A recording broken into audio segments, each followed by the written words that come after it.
دنیا کیا کہتی ہے، یہ دیکھا کرو رسول اللہ کیا کہتے ہیں۔ نبی پاک چھوڑ دو ساری دنیا کے دھوکے، سارے فیشن، ساری رسومات، ساری تہمات چھوڑ دو۔ نبی پاک کی غلامی عزت ہے، حضور کی غلامی۔ یار بندہ بالکل بے عمل ہو نا، بالکل، تو میری طرح داڑھی رکھ کے پگڑی باندھ کے بس میں بھی چڑھ جائے تو کئی لوگ سیٹیں خالی کر دیتے ہیں، کہتے ہیں بزرگوں یہاں آ جائیں، حضرت جی یہاں آ جائیں، تو پھر عزت کس چیز کی ہوئی؟ سنت مصطفیٰ کی ہوئی نا، پھر عزت نبی پاک کی سنت کی ہوئی نا، وقار کی ہوئی نا۔ ایک صاحب، ایک بچے نے داڑھی رکھ لی تو مجھے آ کے کہنے لگے حضرت جی لوگ بڑے بڑے لقب دینے لگے ہیں۔ میں نے کہا کیا؟ کوئی کہتا ہے حضرت صاحب، کوئی کہتا ہے قاری صاحب، کوئی کہتا ہے حافظ صاحب، کوئی کہتا ہے علامہ صاحب۔ تو میں نے کہا تیری موج نہیں بن گئی؟ 4 سالوں میں حفظ ہوتا ہے، تجھے مفت کا لقب مل گیا ہے۔ درس نظامی 8 سال میں ہوتا ہے، مفت کا علامہ بن گیا ہے، تجھے وقار نہیں دے دیا اللہ تعالیٰ نے؟ عزت، میرے اعلیٰ حضرت فرماتے ہیں عزت در رسول پہ ہے، عزت حضور کی۔ اور اعلیٰ حضرت نے ایک بات لکھی ہے بڑی قیمتی، اور میں نا جب کبھی پریشان ہوتا ہوں نا تو میں یہ والی بات کھول کے پڑھتا ہوں اعلیٰ حضرت، یہ بات ڈھارس بندھاتی ہے، ڈھارس، توانائی دیتی ہے، پورا مضمون باندھا ہے۔ اعلیٰ حضرت کہتے ہیں بہروپیہ تھا مداری، روپ بدل بدل کے دکھایا کرتا تھا، بادشاہوں سے انعام لیتا تھا۔ ایک دن اورنگزیب عالمگیر کے پاس آ گیا، کہنے لگا میں روپ بدلوں گا، اگر آپ پہچان نہ سکے تو میں انعام لوں گا۔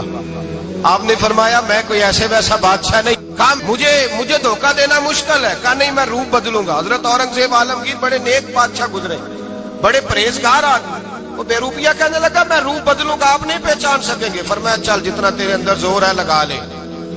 حضرت نے اعلان کیا کہ میں نے فوجی بھرتی کر دیں، 2 ماہ کے بعد ٹیسٹ ہوگا۔ وہ 2 مہینے دوڑتا رہا، رنگ روپ بناتا رہا، آیا ٹیسٹ دینے، 2-3 سپاہیوں کا امتحان لیا، اس کی باری آئی تو 10 روپے دیے، کہنے لگے تیرے آنے جانے کا کرایہ میں نے تجھے پہچان لیا ہے۔ کچھ دنوں کے بعد جانے لگے سفر پر تو بھکاری آ گئے خیرات مانگنے، اس نے بھی سارے منہ پر سیاہی مال لی، کپڑے پھاڑ لیے، سر کے بال منڈا لیے، بھویں تک کٹا لی، بدرنگ ہو کے آیا۔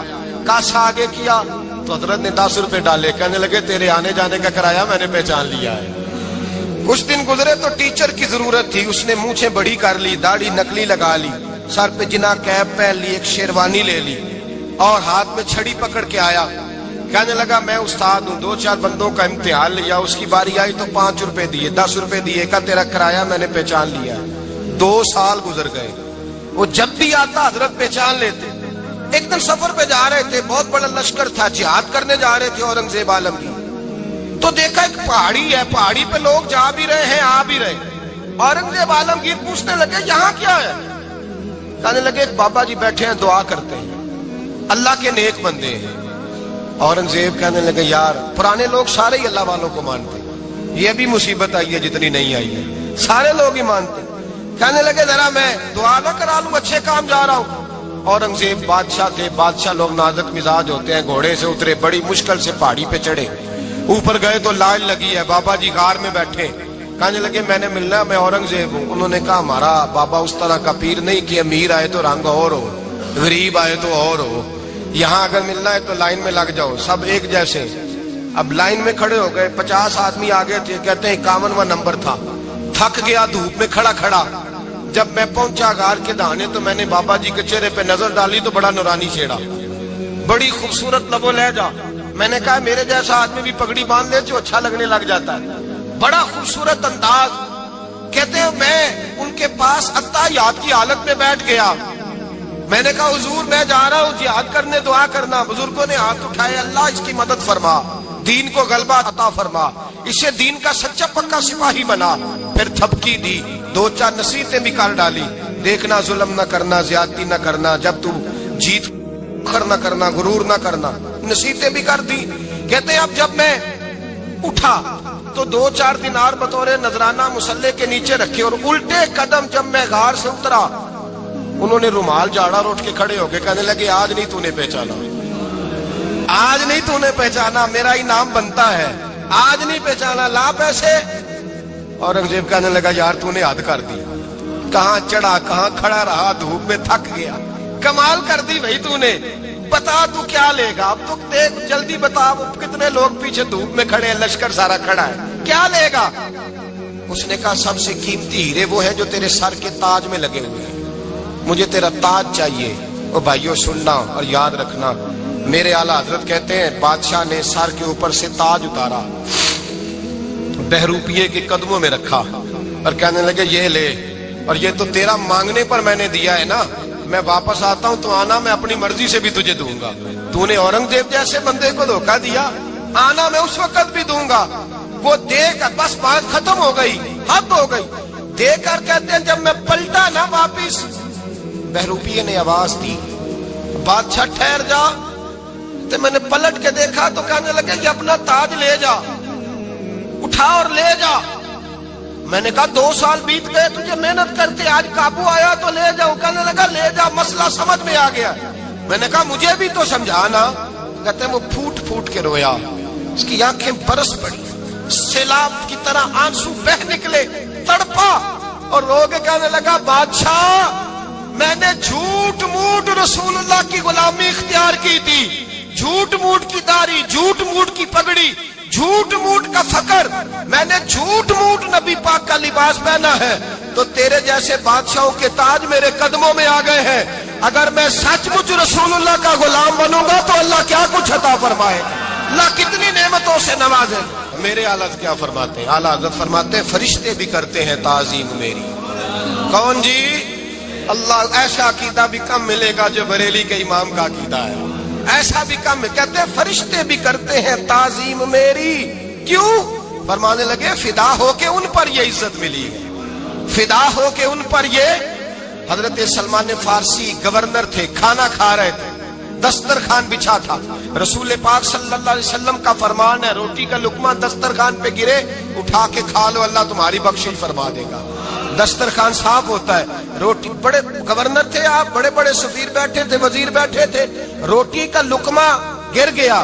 آج تو لوگ فیشن میں عزت ڈھونڈتے ہیں نا، وقار ڈھونڈتے ہیں کہ میں جدید دنیا کے ساتھ مل جاؤں، میں معاذ اللہ لڑکی لڑکے اکٹھے بٹھا کے منگنی کروں تو میں ماڈرن شمار ہو جاؤں گا، میں بڑے بڑے ڈھول بجاؤں تو ماڈرن بنوں گا، میں اگر مہندی پہ سارے تماشے کر ڈالوں تو میں ماڈرن ہوں۔ دیکھو عزت کس بات میں۔ حضرت سلمان فارسی روٹی کھا رہے تھے، سفیر وزیر نہ جانے بڑے بڑے لوگ بیٹھے تھے، کھانا کھاتے کھاتے لقمہ گرا دسترخوان پہ، حضرت سلمان فارسی نے سمیٹا، منہ میں رکھا، پھر انگلی مار کے دسترخوان صاف کیا۔ ایک صحابی کان میں کہنے لگے سلمان کیا کر رہے ہو، کیا کر، آپ گورنر ہے، سوچئے تو صحیح، یہ لوگ کیا کہیں گے دنیا دار کے مسلمانوں کو روٹی نہیں ملتی، اٹھا اٹھا کے کھا رہے۔ کان میں بات کی، کان میں۔ حضرت سلمان فارسی کان میں جواب دے سکتے تھے، کہہ سکتے تھے نہیں ایسے ہی کرنا ہے، انہوں نے کان میں بات کی، لیکن جناب سلمان فارسی اعلیٰ اعلان بولے، کہنے لگے ان 4 5 6 دنیا داروں کے لیے میں اپنے نبی کا طریقہ چھوڑ دوں، اپنے رسول کی سنت چھوڑ دوں؟ یہ 4 5 دنیا دار دنیا کی طرف دیکھ کے میں مصطفیٰ سے منہ موڑ لوں؟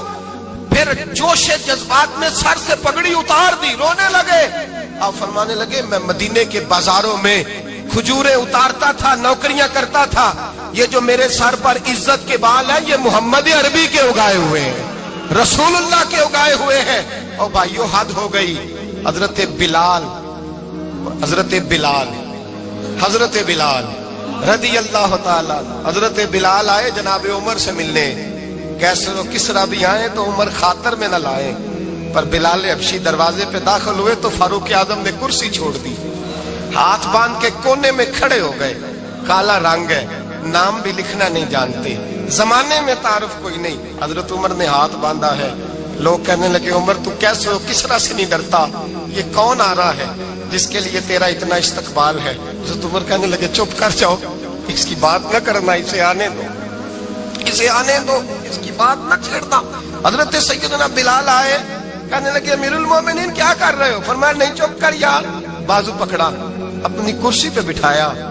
حضرت بلال کہنے لگے حضور میں غلام ہوں، مجھے تو طریقے بھی نہیں آتے ان کرسیوں پہ بیٹھنے کے، میں تو غریب ماں کا بیٹا، غلام باپ کی اولاد، سلیقہ، یہ آپ کیا کر رہے ہیں؟ تو حضرت عمر کہنے لگے بلال تھا تو غلام ہی، پر جب سے مصطفیٰ کا غلام بنا ہے تو ہمارا امام بن گیا ہے، اب تو امام ہے رسول اللہ کی امت کا۔ فرمایا وہ مجھے دن یاد ہے جب مکہ فتح ہوا تھا، بت ٹوٹ گئے تھے، بڑے بڑے سردار تھے، اور میرے نبی نے فرمایا بلال سے کہو کعبے کی چھت پہ چڑھ کے اذان دے. تو لوگوں نے کہا حضور یہ سارے جل گئے ہیں, کسی اور کی ڈیوٹی لگا دے. حضور نے فرمایا چپ کرو. بدر میں مار کھا کے اذان پڑے تو بلال, احد میں پتھر برسے اذان پڑے تو بلال, تپتے صحراؤں میں پڑے تو بلال, ہر جگہ مار کھائے تو بلال. اور آج اگر اللہ نے عزت دی ہے تو میں لوگوں کو دیکھ کے بلال کو عزت نہ دوں؟ میں بتانا چاہتا ہوں کہ رسول اللہ کی غلامی میں عزت ہے. فرمایا کوئی اوپر نہیں چڑھے گا, ابو بکر بھی نیچے, عمر بھی نیچے, عثمان و علی, طلحہ اور زبیر بھی نیچے. شکار کرتا ہوں, کھاتا بھی ہوں, کھلاتا بھی ہوں. جد و جہد کریں, محنت کریں, آگے بڑھیں, ہمت کریں. میرے رسول کریم صلی اللہ تعالی علیہ وآلہ وسلم کے صحابی حضرت سیدنا کعب رضی اللہ تعالیٰ عنہ ارشاد فرماتے ہیں کہ ایک شخص نبی پاک صلی اللہ علیہ وسلم کے سامنے سے گزرا تو صحابہ کرام علیہم رضوان نے اس کی چستی دیکھ کر, بڑا چست نوجوان تھا, بڑا تیز چل رہا تھا, اس کی چستی دیکھ کے صحابہ نے کہا کاش اس کی چستی اللہ کے راستے میں ہوتی, یعنی عبادت میں لگا ہوا ہوتا یا جہاد میں لگا ہوا ہوتا, کاش اس کی چستی اللہ کے راستے میں ہوتی. تو نبی پاک صلی اللہ تعالی علیہ وسلم نے فرمایا اگر یہ اپنے چھوٹے بچوں کی ضروریات پوری کرنے نکلا ہوا تو پھر بھی یہ اللہ کے راستے میں ہی ہے. اور فرمایا اگر یہ شخص اپنے بوڑھے والدین کی خدمت کے لیے نکلا ہوا ہے پھر بھی اللہ ہی کے راستے میں ہے. یعنی اگر رزق کما کے بچوں کا پیٹ پالتا ہے پھر بھی رب ہی کا راستہ ہے, اور اگر یہ رزق کما کے بوڑھے ماں باپ کی خدمت کرتا ہے تو یہ راستہ بھی اللہ ہی کا راستہ ہے. اور نبی پاک صلی اللہ تعالی علیہ وسلم نے فرمایا اگر یہ اپنے آپ کو سوال سے بچانے کے لیے یہ کام کر رہا ہے, یعنی مجھے کسی کے آگے ہاتھ نہ پھیلانا پڑے, تو پھر بھی یہ اللہ ہی کے راستے میں ہے. ہاں اگر یہ ریاکاری کے طور پر, فخر کے طور پر یہ کام کر رہا ہے تو پھر یہ شیطان کی راہ میں. اگر صرف اس لیے مال جمع کر رہا ہے کہ میں ذرا لوگوں کو پتہ چل جائے بڑا مالدار ہوں, میرا بعض لوگوں کے اوپر ذہن ہوتا ہے آگے بڑھنے کا, شوق ہوتا ہے بلا وجہ چیزوں کو جمع کرنے کا, فخر بتانے کا, ریاکاری کرنے کا. فرمایا اگر ریاکاری کے ارادے سے ہے تو پھر یہ شیطان کے راستے میں ہے. اور اگر یہ بوڑھے ماں باپ کے لیے رزق کما رہا ہے, چھوٹے بچوں کے لیے کما رہا ہے, اپنے آپ کو سوال سے بچانے کے لیے کما رہا ہے, تو پھر یہ اللہ ہی کے راستے میں, پھر یہ جہاد ہی کر رہا ہے, پھر یہ عبادت ہی میں مشغول ہے, یہ اللہ ہی کے راستے میں. رسول کریم صلی اللہ تعالی علیہ وسلم نے جو سبق ہمیں پڑھایا وہ صرف یہ ہے کہ رزق کماتے وقت تمہاری نیت کا اعتبار ہے. تمہارا ارادہ کیا تھا رزق کماتے وقت؟ ارادہ کیا تھا؟ بہت بڑے بنگلے بنانے کا ارادہ تھا, جائیدادیں جمع کرنے کا ارادہ تھا, بعض رشتہ داروں کو نیچا دکھانے کا ارادہ تھا, بلا وجہ ڈینگے مارنے کا اور اونچی اونچی باتیں کرنے کا ارادہ تھا, یا تمہارا ارادہ یہ تھا کہ حلال آ جائے تاکہ میں سوال سے بچ جاؤں, تاکہ مجھے کسی کے سامنے ہاتھ نہ پھیلانا پڑے؟ یہ حدیث ہمیں صحیح بخاری میں ملتی ہے. نبی پاک صلی اللہ تعالی علیہ وسلم نے فرمایا بے شک مال بڑا سرسبز ہے اور بڑا میٹھا ہے. فرمایا جس نے اچھی نیت کے ساتھ مال حاصل کیا بڑا میٹھا ہے, بڑا سرسبز ہے, اور جس نے اچھی نیت کے ساتھ حاصل کیا اللہ اسے برکت عطا کر دے گا. تھوڑے پیسوں میں برکت ہو جائے گی, تھوڑے میں بھی. کئی دفعہ تھوڑے پیسے ہوں گے پر ختم نہیں ہوں گے, ان میں برکت ہو جائے گی نیت اگر ٹھیک ہے. اور حضور صلی اللہ تعالی علیہ وآلہ وسلم نے ارشاد فرمایا اگر کسی نے بری نیت کے ساتھ حاصل کیا اس میں برکت نہیں ہوگی, اس کے اندر پھر اس کے لیے وہ خیر نہیں ہوگی جو اچھی نیت پہ ہوتی. اور فرمایا یہ ایسا رزق ہے جسے کھائے گا پر پیٹ نہیں بھرے گا, سیر نہیں ہوگا. رزق کس نے کھا لیا ہے, چونکہ نیت یہ تھی کہ تفاخر کے لیے جمع کرنا, دولت ہونی چاہیے, بنگلہ ہونا چاہیے, لوگوں کو پتہ چلے کہ یہاں بھی ایک سیٹ صاحب ہوتے ہیں. تو یہ نیت پر ڈیپینڈ کرتا ہے کہ آپ کا ارادہ رزق کماتے کیا ہے. بہت زیادہ محنت کرنے کی کوشش کریں, بالخصوص نوجوان اپنے دلوں کے اندر یہ جد و جہد پیدا کریں کہ ہم نے محنت کر کے رزق کمانا ہے. یہ جو ہاتھ پھیلاتے ہیں یہ بزدل لوگ ہوتے ہیں, یہ کمزور لوگ ہوتے ہیں. یہ ہاتھ جب کسی کے آگے کوئی شخص پھیلاتا ہے تو اپنی خودداری کا سودا کرتا ہے, اپنی عزت بیچتا ہے, اپنے وقار کو داؤ پہ لگاتا ہے. جب وہ ہاتھ پھیلاتا ہے, کشکول طلب جب دراز کرتا ہے, کبھی بھی اللہ کے علاوہ, اللہ کے محبوب علیہ السلام کے علاوہ آپ کسی کے سامنے کشکول طلب دراز نہ کریں. اور میری ساری زندگی یہ رائے رہی ہے کہ اچھا تاجر وہ ہوتا ہی نہیں جو پیسے زیادہ کماتا ہے.